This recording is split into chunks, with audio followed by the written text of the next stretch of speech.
మన దేశ చరిత్ర ఒక్కసారి కనుక చూస్తే అందులో ఎంతో మంది గొప్ప గొప్ప మహావీరులు ఉన్నారు. అందులో కొద్దిమంది అయితే తన ప్రాణాలు సైతం లెక్క చేయకుండా బ్రిటిష్ వారితో పోరాడి మనకి స్వాతంత్రం తెచ్చిపెట్టారు. ఈ రోజు మన భారతదేశ చరిత్రలో చెప్పని వీరుల గురించి మనం తెలుసుకుందాం.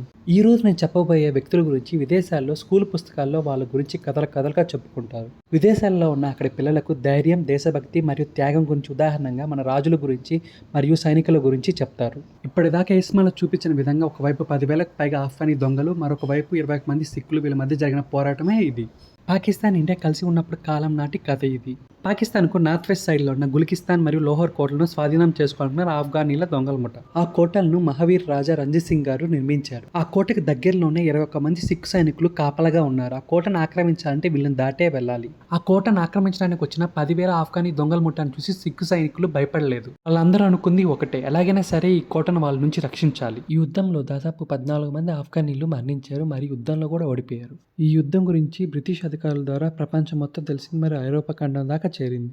ఇలాంటి వీరుల గురించి మన ఇండియన్ స్కూల్ పుస్తకాలు ఎందుకు చెప్పట్లేదో మీకు కానీ తెలిస్తే కామెంట్లో మెన్షన్ చేయండి. ఈ వీడియో కనుక మీకు నచ్చితే ప్లీజ్ లైక్ అండ్ సబ్స్క్రైబ్.